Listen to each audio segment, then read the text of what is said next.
In the Edwardian age, cheap imports of cereal crops from America meant it was no longer economically viable for British farmers to grow wheat. To survive, they diversified. Beef was one of the few things still guaranteed to provide a healthy profit. So Alex and Peter have called on local farmer Sarah Burt to deliver a herd of cattle. Lovely looking breed. Well, these are Devons, which are also known as red rubies, so named after the jewel-like colour of their coat. They are a fantastic breed. As you can see, they're actually very quiet and docile. Usually very easy to handle, and they're immensely hardy as well. They'll tolerate both very hot climates and very cold and wet, which is just as well living around here. And in the time of the Edwardian times, it would be very likely that they would have been used for milk as well as for meat. So for novice stockmen, these are really ideal for us. Absolutely perfect. And the great thing about this breed is that they almost completely look after themselves. Very economical. The red ruby has been reared and bred in Britain since pre-Roman times. What's going on there then, Sarah? Well, that's called bulling. That heifer that you see riding the other cow, it's a sign that she's come in season, that she's ready for mating herself. Right, so she's mimicking the bull. She is mimicking the bull, and indeed, we should get a bull here as soon as we possibly can. Right. The cattle will be put out to pasture until the worst of the winter weather sets in. I'm going to herd the cows now. If I step over here, they can see out into the field to their new home. Look at that, gorgeous.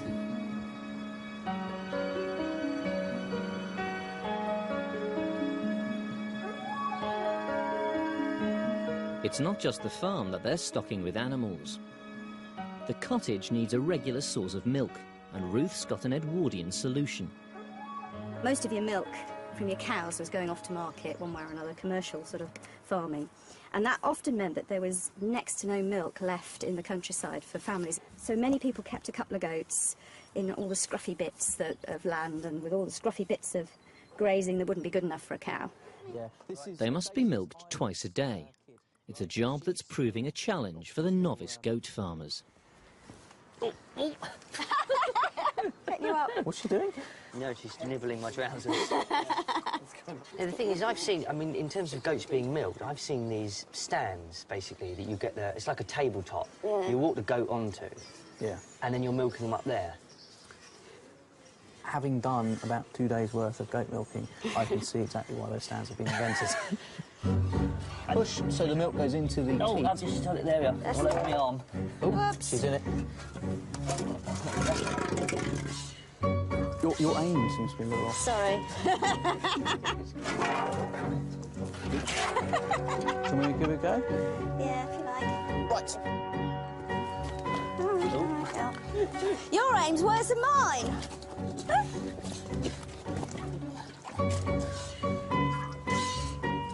You do look funny like that. Peter, that is what I would call a compromising position. Peter, I've got one word for you. Dignity. That's better. That's it. Yeah, that's it, you relax, lady.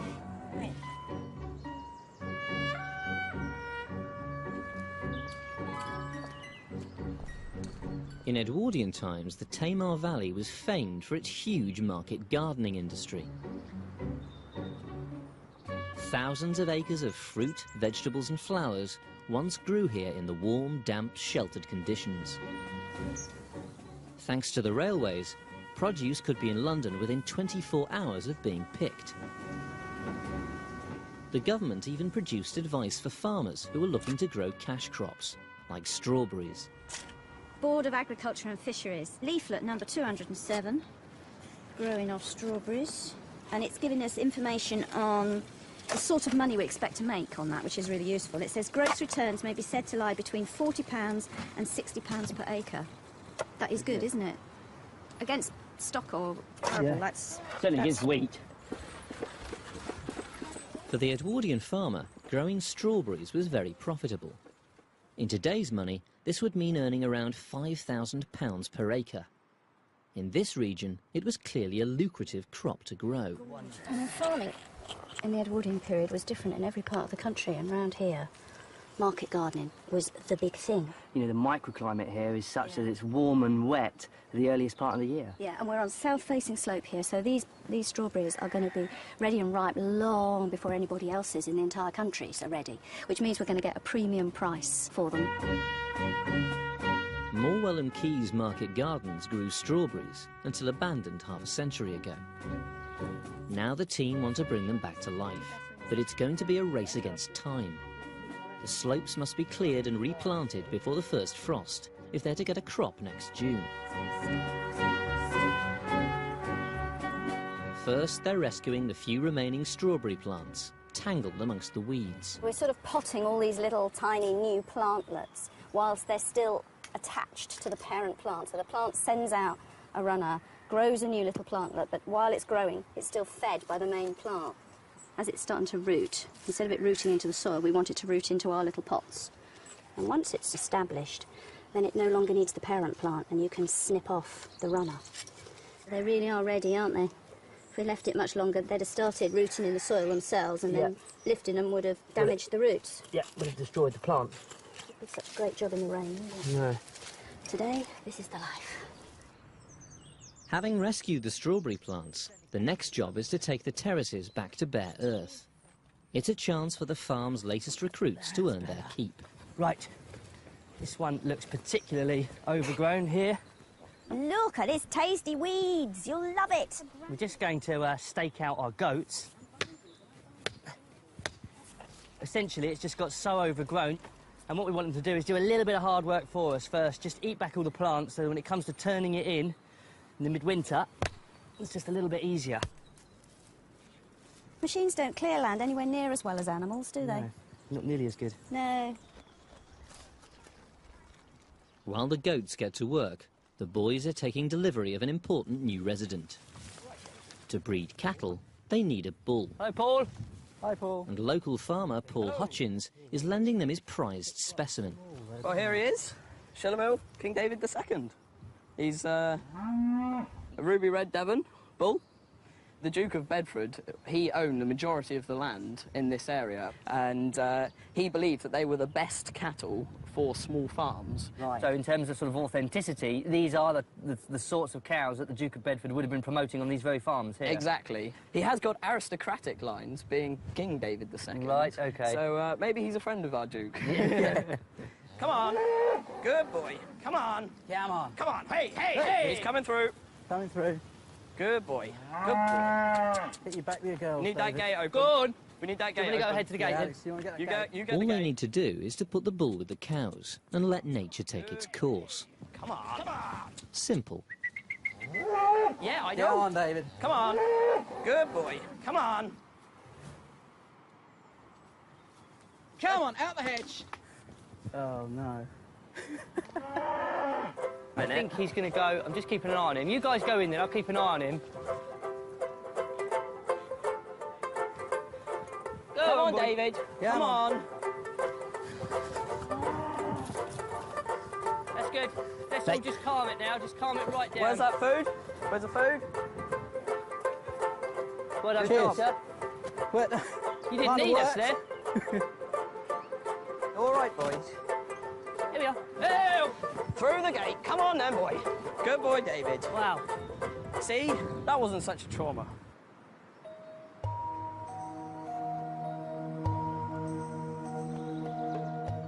Although there was little money to be made from growing cereal crops in Edwardian Britain, they were still cultivated on a small scale as animal feed. In this part of Devon, the acidity of the soil makes it infertile, a huge problem for farmers. Alex and Peter have dealt with this by neutralising it with quicklime.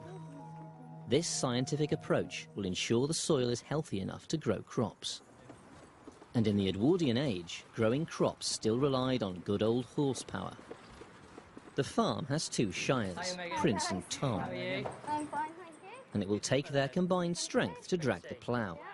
Farmhand Megan Elliott's showing the boys the ropes. Stand by. Right. Well, this is our introduction, really, to the heavy horses here at the farm.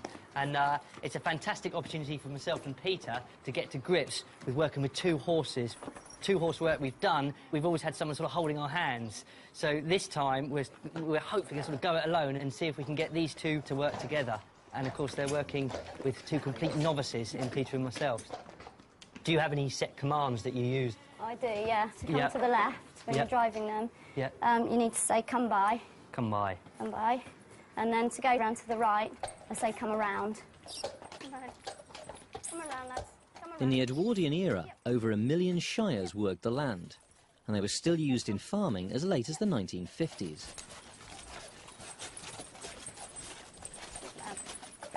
It's just amazing to think that they've been selectively bred for that very purpose, isn't it? Yeah, it's amazing the power, you know. I mean, 10 men couldn't hold them down if they really wanted to go. Yeah. If there's any hope of getting a good crop, it will be vital for Alex and Peter to gain the trust of these equine engines. That'll be the hardest part, Alex, keeping them... Keeping them going in.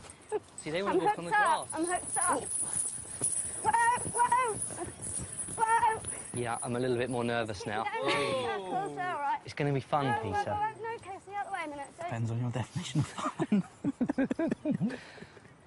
Whoa. They're used to being in the lanes, pulling carts around, so of course they're getting out here, they've got no weight behind them, and they've got this wide open space, and they're a little bit excited. They might be sensing my nervousness, but I'm even more nervous now than I was about 10 minutes ago. There you are, Alex. Another go. They'll be fine. Good luck. Right. So keep your hands low. Yep. Steady. Weighing up to a ton, shire horses are capable of pulling double their body weight and could easily wrench a farmer's arm from its socket. Come on. That's it, good boy. Almost had a straight line there. Good boy. Princey. It's quite nerve-wracking, but there is a definite thrill to working horses like this. To be honest, to me, this is a much greater thrill than driving any internal combustion engines. So come by. Come on. Come by. Good boy. It's hard enough doing things with one horse, but doing things with two horses just complicates the situation. And then we've got to factor in the machinery, such as the ploughing. And we've got to get straight lines, because if we don't get straight lines, we can't weed between our crops. And then when we come to harvest the crops, we've got even more problems. So we've got to get the basics right. So we've got to get this stuff we're doing in the field right now absolutely on the money before we start ploughing up this field. It's going to be quite a task. Next summer, the Edwardian farmers will need to draw on extra labour to harvest the crops. Once, these workers were paid in cider, and although this was outlawed in 1887, cider still remained a vital part of the rural economy, and farms were judged on the quality of their scrumpy.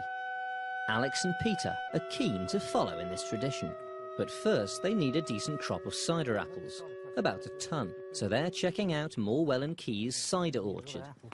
Well, we've certainly got some very large apple trees, but they seem remarkably bereft of any apples. No apples, no apples, no apples. I mean, these might be coming to the end of their days, which might account for the total and utter lack of apples. Should we see if we can find at least one?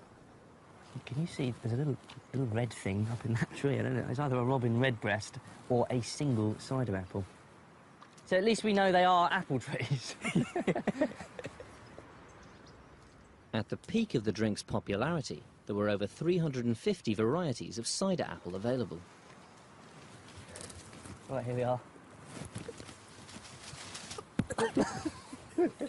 Our one apple. Doesn't look overly healthy, does it? I think we're going to have to buy some apples in, Peter. Don't eat it, man. It's the only one we've got. It's a real blow, actually, because we couldn't possibly face the summer without our regular hit of cider, could we? No, of course not. Alex and Peter's apple harvest may have failed, but Ruth's had better luck. They're funny-looking things, aren't they? She's got a crop of local apples that she wants to preserve, so they can enjoy them over the winter. Well, they're called sweet larks. And they're not that sweet, but they're not sour. They're not like a crab apple, although they look as small as a crab apple. And the thing that's interesting about these, though, as well as being a local variety, is the recipes that local people put them to. These are pickled. I've never come across people pickling apples anywhere else. But around here, It's a tradition. You just peel them and then pickle them rather like you would a pickled onion, but with a bit of sugar in with the vinegar as well. I suppose, you know, along with your cheese, a pickled apple. Does sound quite nice, doesn't it? Actually, it's quite nice.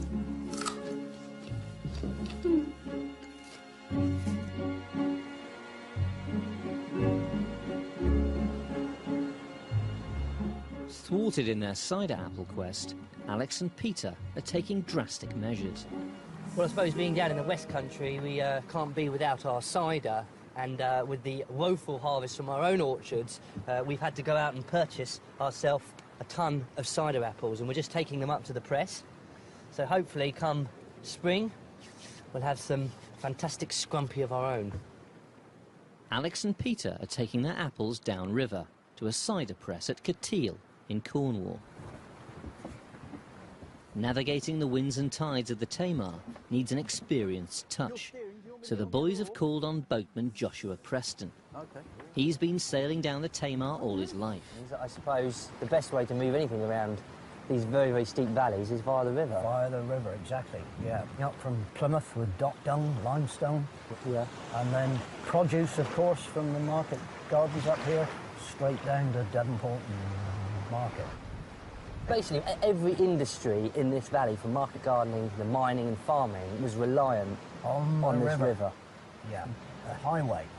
At its peak, almost 1,000 vessels a year passed along the Tamar. At Cateel, they're met by cider press manager Chris Groves. Yeah, so this is it. Here we go. Thanks ever so much, Joshua. That's good, yeah. Any time I can help with that. I think we'll take you up on that offer. Yeah, we'll be here to help. Cheers, Joshua. Thanks ever so much. Righto. Cheers, Will. See you later. We'll see you shortly. Cider is simply made by fermenting apple juice. So the first job is to press the apples to extract the juice, using a press. This type of press dates as far back as the 1600s. This is an absolute monster, this. It is, yeah. It's a bit of a beast of a press.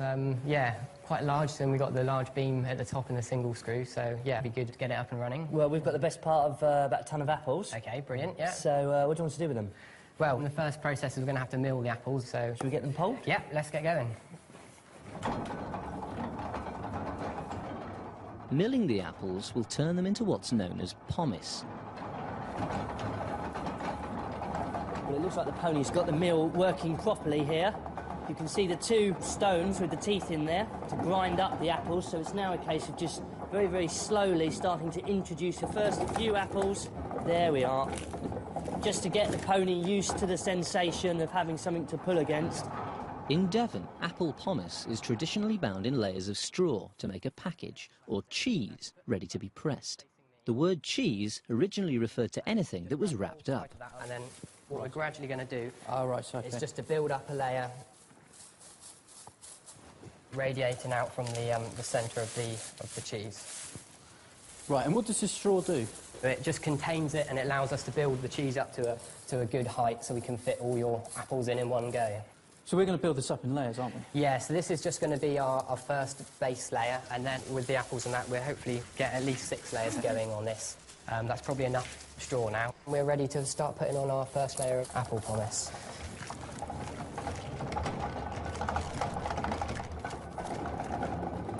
Well, if I taste one, that's actually horrible to taste, and it's hard to think how something so horrible to eat can turn into something so delightful on the palate 10 months down the line.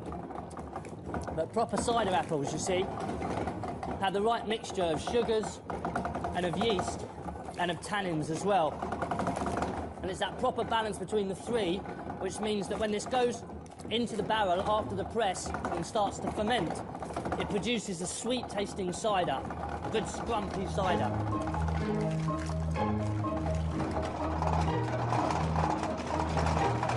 So we just plonk this in the middle, don't we? Yeah, bring it around. A smooth layer of pomace is built up on the straw to ensure the pressure from the press will be evenly distributed. So what we want to do with the straw is we just want to encourage it to break in the right place. So if you just hold your hands out flat and then you just fold it over like this, and then you just use a bit of the pomace just to hold that down or push it into the pulp. Yeah, that's it. Keep the edges as even as possible so that it's not too thin in places where it might leak out. Your side looks a lot neater than mine. Well, I'm not sure about that. We're almost there. Shall we start putting on the next layer of straw? Yeah, I'll grab some straw. Ruth's pickled the sweet lark apples. Now they must be bottled to be stored for winter. I'm pouring the pickle onto my sweet larks. So this was just 2 pints of vinegar that I boiled up with a pound of sugar. And I poached the apples very gently in the vinegar as it was cooking. And then as soon as the apples began to soften, I whisked them out and let them cool. And then I boiled the vinegar on for another half an hour so that it reduced somewhat. So the liquor is quite sticky. It should taste like a sweet pickle, sort of like solid chutney or something.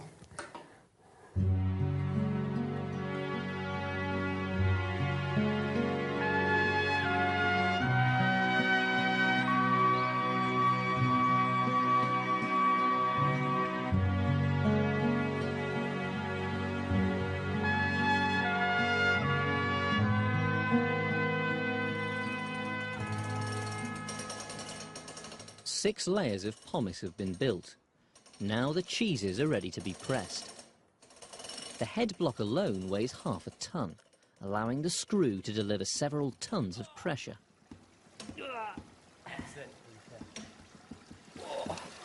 Look, you can really see it coming out now, Peter. Look at the volume of cider. Look at the colour of it.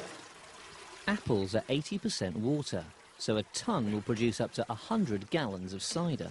It's really flowing now, isn't it? Being highly acidic, cider is naturally germ-free, and at many times in history, it was safer to drink than water. It really is remarkable, isn't it, how this straw is acting like a bag and holding all of the apple in. I've never seen that before. That's brilliant. So simple. Right, the Tommy bar. Yeah, excellent. It's quite a large one. So, Over the next few days, the pressure will be gradually increased to get the most out of the pomace. Putting some serious pressure on, isn't it, that is? it would have been a sort of 3 or 4 day process. Right. For a proper farmhouse scrumpy. Exactly, yeah. You have to be very patient with these things.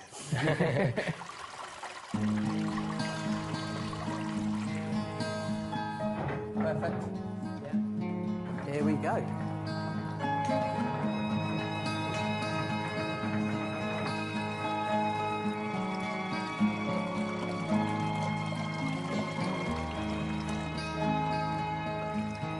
The apple juice is poured into barrels, where it will be left for over 6 months to ferment and mature to produce the cider.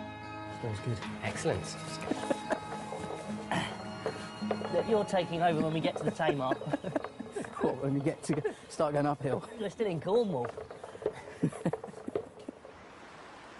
In an age before domestic refrigeration, the only way to store meat for more than a few days was to preserve it. So yeah, so you're cutting the skin. In the cottage, Ruth and her daughter Eve are preserving a leg of pork, using salt. When you're salting a leg of pork, you're trying to get it to preserve. You're trying to get the salt into it before infection can get inside. And one of the things that makes it easier, makes it more reliable as a process, is to take the bone out. So, salt, obviously, as it moves into the meat, preserves the meat. But if it moves too fast, it can burn it.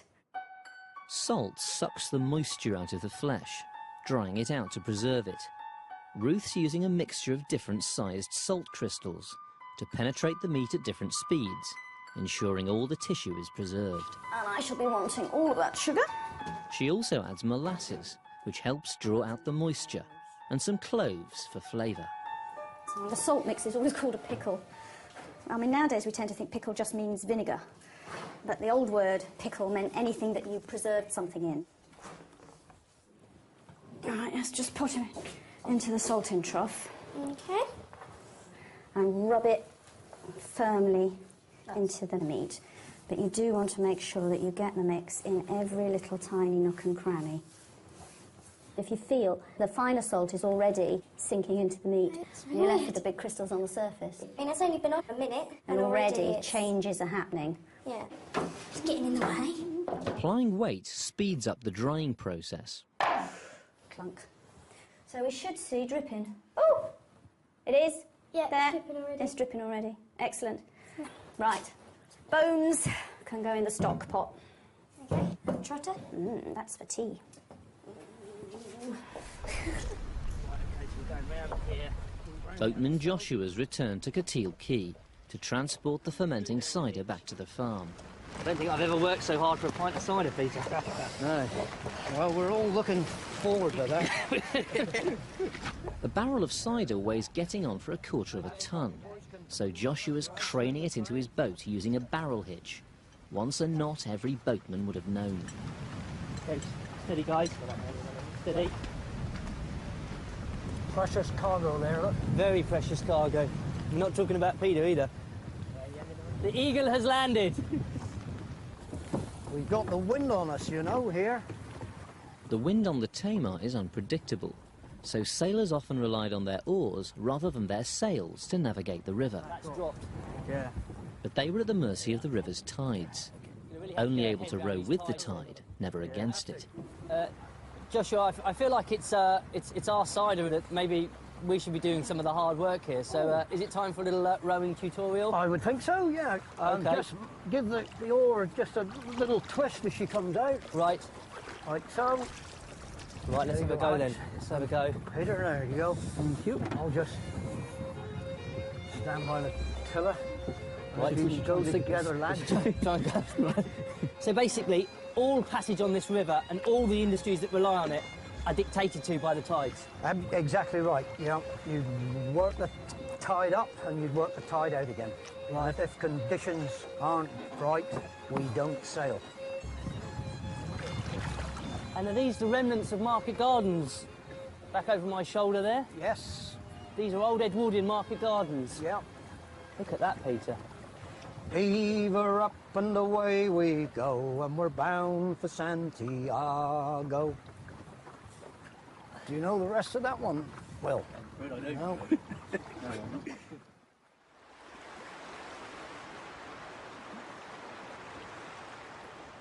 Ah, fab. It's huge, good. As well as the leg of pork, Ruth's also got a side of bacon from the slaughtered pig. To preserve it for the winter, she's using a different method of preservation. Smoking, a technique that dates back to prehistoric times. With winter coming on, it's important to have quite big stocks of preserved food of one sort or another, and of course smoking is a fabulous method. Brilliant, that is a perfect fit. It's going to be fairly solid. And when you kill a pig is a big beast. You can't possibly eat it all fresh in the few days you've got before it starts to turn. So you've got to sort of divide the beast up, and you eat those things you can't preserve. So the first things you eat are things like the liver and so forth. And then everything else, you sort of have to get into a sort of a keeping pattern, a holding pattern. Some things you eat fairly quickly, but a salted and smoked joint will keep for months and months and months. Here you go, your Fletcher bacon. It's going to do a number of slices, this, isn't it? And is that hanging about the right place? That's perfect, right in the middle. Lets the smoke get all round it. Yeah. Now, to start with, I want the fire out here, nowhere near the barrel. I want it out the front, because to start a fire, you're going to get lots of flame coming off it. And flame is no good for smoking meat, because I don't want to cook the meat. I want it to smoke. And that means that the smoke around the meat has to be cold, not hot. So this little hot fire, I'm already going to start damping down. Smoking the meat not only dries it, it introduces the preservative formaldehyde into the flesh and wards off insects, keeping it maggot-free. So it's a balancing act. You don't want to put the fire out, but on the other hand, you don't want too much fire. That's good temperature. Is it? It's nice and cool in there? It's cool, yeah. Good. That's what we want. I defy any bacteria to live in that.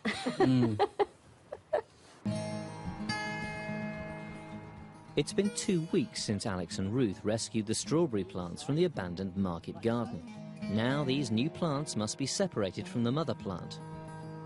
But will they have taken? From the time it was established in 1883, the Royal Sovereign Strawberry became the breed of choice for market gardeners in the Tamar Valley. These very, very young plants I could force on in the greenhouse, but to be honest, if I'm to have a big commercial Edwardian style market garden, I'm going to have to buy in the best part of 300 plants, because it was so critical really in terms of money making to have as many plants as possible for that very, very small window in the early season. Really, it was something of a gold rush for Edwardian market gardeners. If you could get your strawberries up to London before any other producer, then you stood a chance of getting the best prices. But of course, this means that all your eggs are very much in the same basket.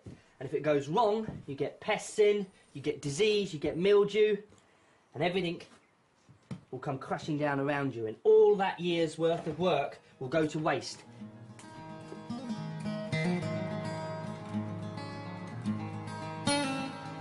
On the market garden slopes, the goats have cleared the bigger weeds, but now it's down to back-breaking manpower to clear the rest.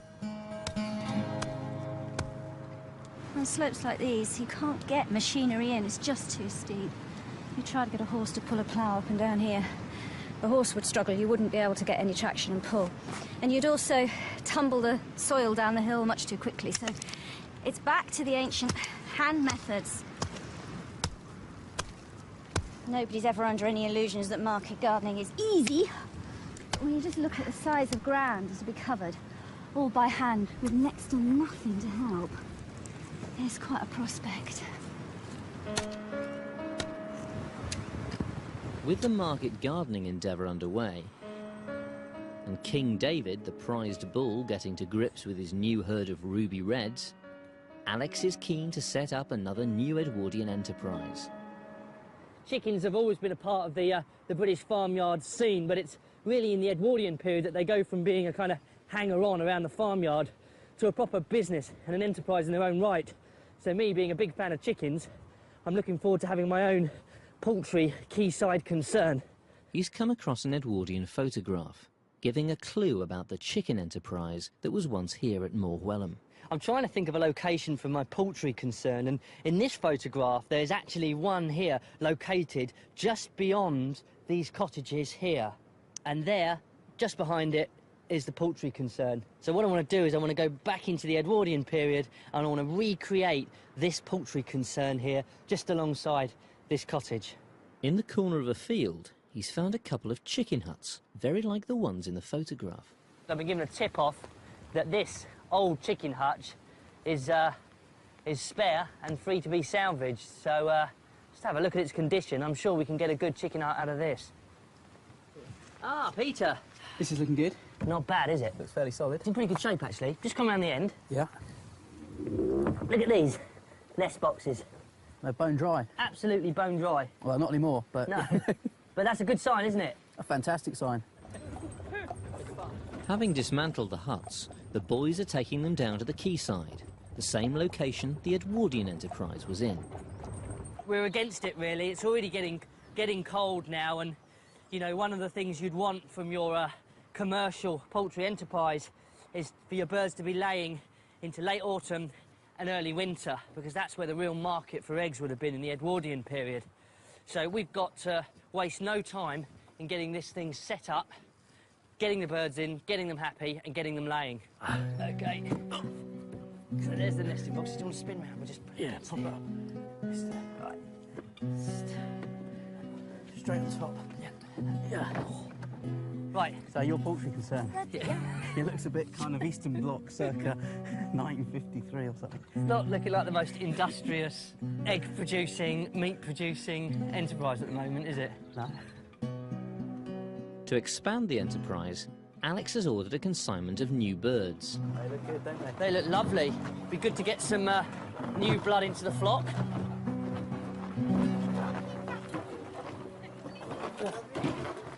Thank you. Lovely. Well, here we go, chickens. Welcome to your new home. There you go. Let's get these fellas in the hutch. We'll have to lock them in there for a good 2 or 3 days, I think. Get them used to their home so they know where it is. Yeah. In you go, boy. Go on. In you go. OK. There we go. He's a little cockbird as well, him. So he will definitely... Go on.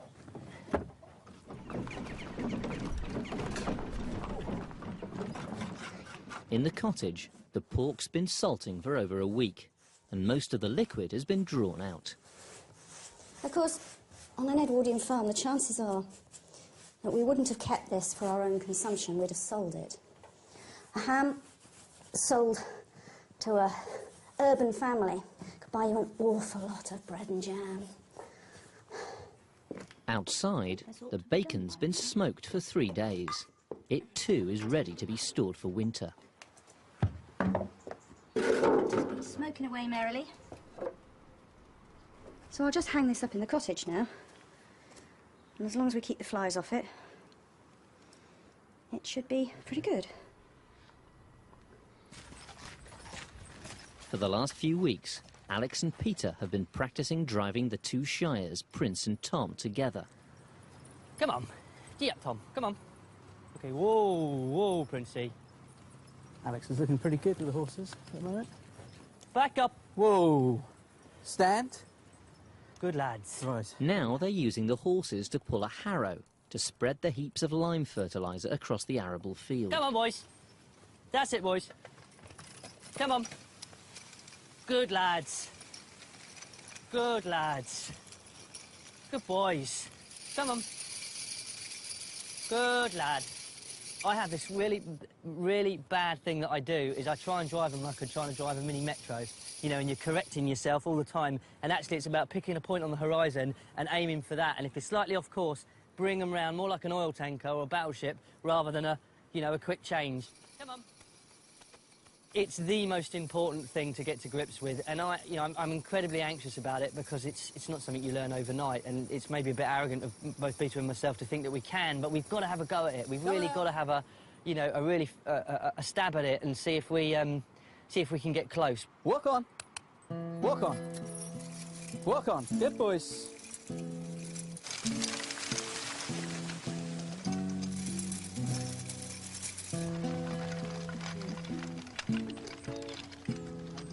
Not all the lime will be going on the field.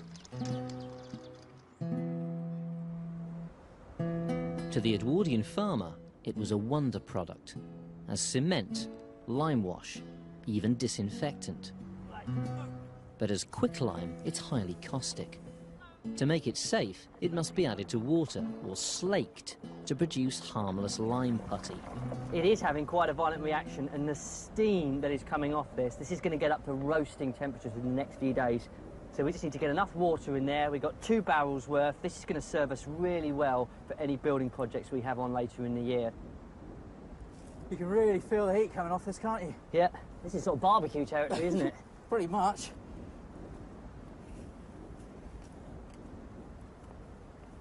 The lime will be left for a few days to continue to slake.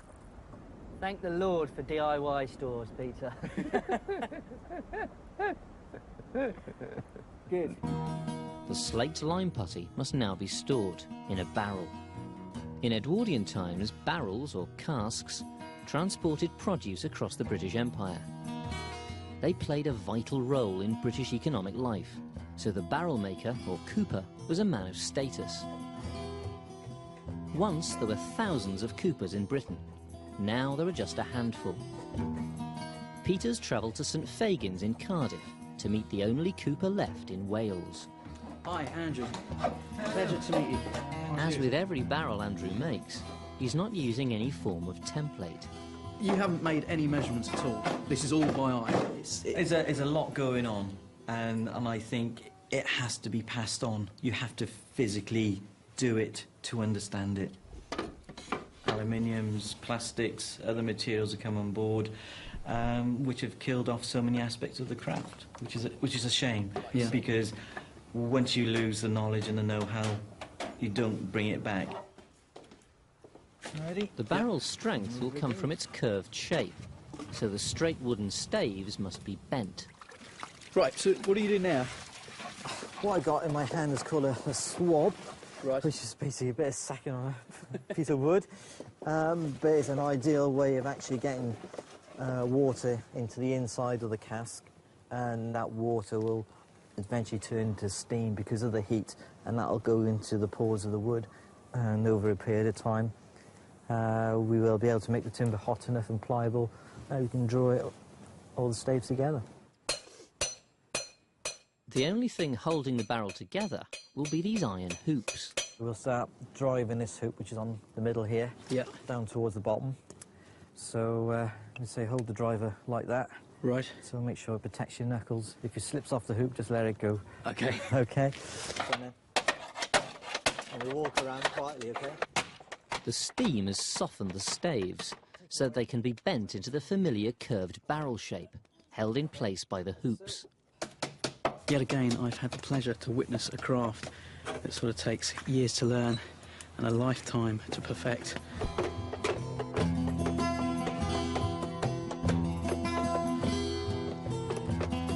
I mean, all of this process is done by eye, but the final result is a work of art. Over there, sir. Well done. Back at the farm, the chicken concern is up and running, and the new birds are settling into life in their new home. One of the ways in which a poultry concern could make a lot of money for you is if you could encourage your birds to lay eggs throughout the winter, because traditionally birds, when it gets colder and when there's not as much food around, they tend to go off laying. So I'm taking some tips here from the Board of Agriculture and Fisheries, and these are a fantastic set of leaflets published in 1915. So I'm just looking here at a leaflet that's actually entitled Winter Egg Production. What's going to be critical is that they've got something in their bellies which makes them think, I've got plenty of food store, I can carry on producing eggs. The government issued leaflets to help farmers maximise profits. Here, they suggest making a nutritious feed to sustain them through the winter. Greens, wheat, maize and bran are mixed with a less appetising ingredient. Critical element to their diet, if they are going to lay, is shell or grit, OK? Because otherwise, if they haven't got access to enough shell, what they start doing is they start eating their own eggs to get the shell, and that is disaster. The danger is, if I feed my chickens this, but they're still not happy for some reason, and that could be because the huts aren't sheltered enough, or because, you know, there's a fox running around every night. You know, if they're not happy, all this feed will be a waste. So now, for the moment of truth, to see if the chickens will take to my winter feed mix. It's feed time, and I've got a special little mix for you. Here we are. Ooh, like that. Straight from the bucket. Look at that. Hungry little birds. So I think I can safely say that's been a success. Peter's brought the barrel back to the farm, ready to load with the lime putty. This lime has done most of its slaking. There's been a really violent reaction when we added the water. You can see it has burnt all the wood timber that we put in here. But this lime will continue to slake, and the longer you leave the lime, the better quality it will be. This is really, really good stuff, if I do say myself. This lime putty will last in this barrel for 1,000 years, if not longer. So this is one barrel of lime ready to store. And the shape of this barrel means you can really steer it quite easily. Rock it one way or another.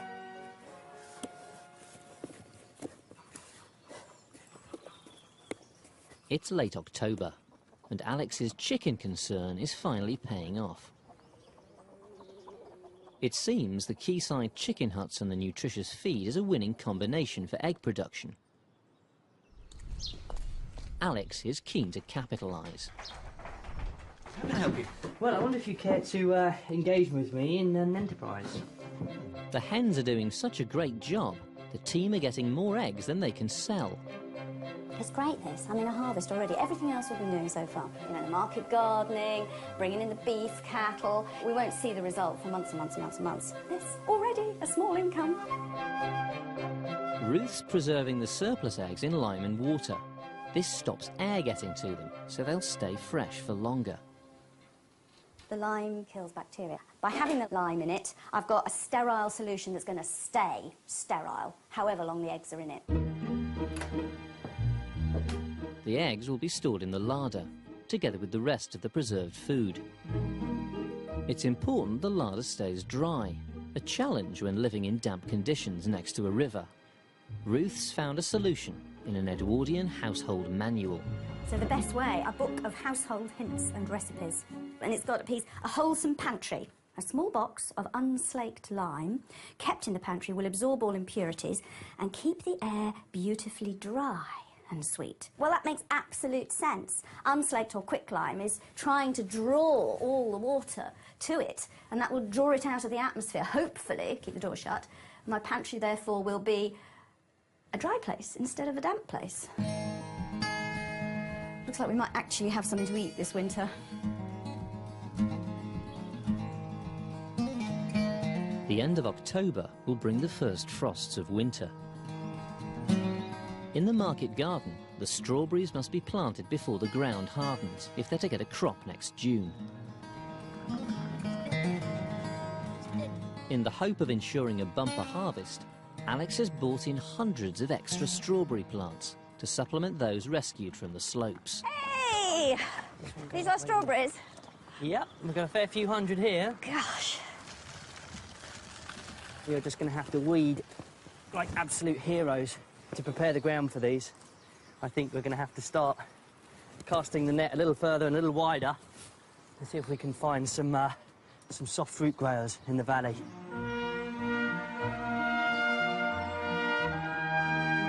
Market gardeners would employ dozens of workers, not just to plant, but also to weed and harvest throughout the year. And so we're looking for something that's really thick at this sort of... Yeah, that's right. Ron Luke's family has been growing strawberries here in the Tamar Valley for generations. And you said this is what your family used to do? Oh, my family used to do a lot of these, yes. Yeah. We used to sell them all over the southwest of England. Yeah. We used to grow about 500,000 strawberry plants. 500,000 strawberries. Yeah. Good God. It's really labour-intensive work, Very isn't it? labour-intensive. But, of course, if you get a good crop of strawberries, it's very rewarding because it's a high-cash crop, isn't it? Yeah. It does bring in a lot of money, so... So it's worth having the labour. Yes, it is. Planting the strawberries is an exacting job. The rows must be 18 inches apart and the plants firmly bedded into the soil. In he goes. My father used to come along when we were planting. He'd do his test, a one-leaf test, he used to call it. You used to catch a one leaf and pull it, and if the plant came out the ground, you hadn't planted it properly. You were in trouble. No. Plant again. But all this hard work could come to nothing. They'll need a mild winter and warm spring in order to get the profitable early crop thereafter. Here we go, last one for me. I think this is the biggest of the bunch. There we are. Done. God. So we've got, what, 5 to 6 months to wait? Yeah. So it all depends on how early the spring is, isn't it? Oh, it's quite exciting, really, isn't it?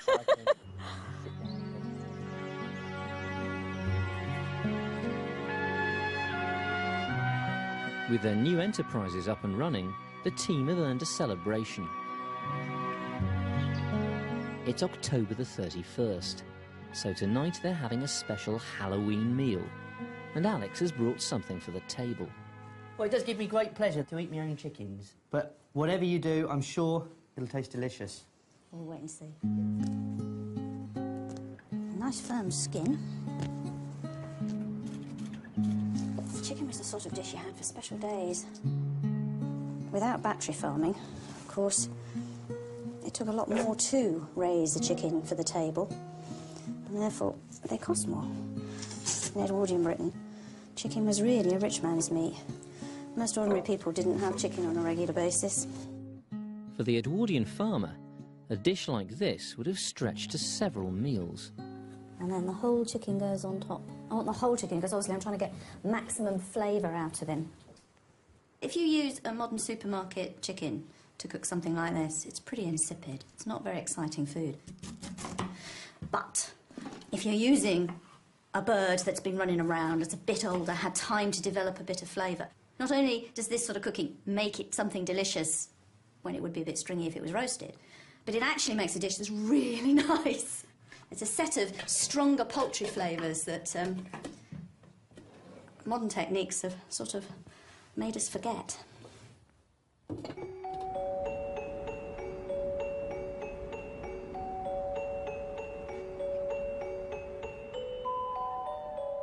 Traditionally, Halloween marked the first day of winter. Hi. Thank you. It's a heck of a night out there. To help them feast and make merry, they've invited an expert in English folklore, Professor Ronald Hutton. This was the great festival that opened winter, the most terrifying of all the seasons. It's the one in which most people died. Here in West Devon, this is the season you start to feel Dartmoor stretching out its mighty claws towards you in the night. This is the season when the wild geese come over, and their voices and the voice of the wind wailing about the moor. You hear the Gabriel hounds, the witched hounds, the hounds of hell, dark and with fiery eyes and tongues, coming for you in the night. And as you pass the abandoned mine shaft the moor and hear the air trapped, sobbing within, you hear the voices, the souls in hell, writhing in torment. And that's where you know Christmas is on its way. To life! Life. Long may we have it. You're all right then, Peter. OK, Ronald, would you like some cider? So what are we having tonight? We're having one of Alex's chickens. Well, it's cock, actually. Turn away. It's the moment of truth for Alex's chicken. So I've got no idea what he's going to taste like. If you'll just excuse fingers there, Chris. Excellent, thank you. It's full of body, but also full of flavour. Right. Excellent. Is that a compliment then? I think I might have been. I think it means it was a bit stringy, actually. After dinner, it's time for Halloween games. And beer. And my friend cider. Often these were about predicting the future, from who you may marry to whether or not you'd make it through the winter. This game is absolutely vile. It's pure sadism. The idea is to see if you can bite off one of the apples by getting your teeth right through. And the reason why the candles are there is if you drag the apple down too much, then the hot wax will spill all over your face and burn you horribly.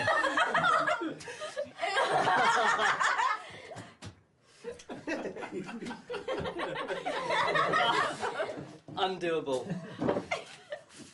Oh, take the wax off someone else! What, has he got it?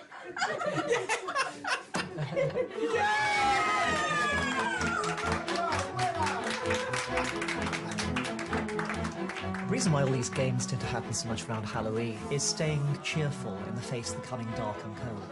There's an enormous amount of laughter this evening, and that's the greatest tradition of all. Next time on Edwardian Farm, it's November, and the team turn to the latest farming practices. With new science, new technology, and new ways of manufacturing.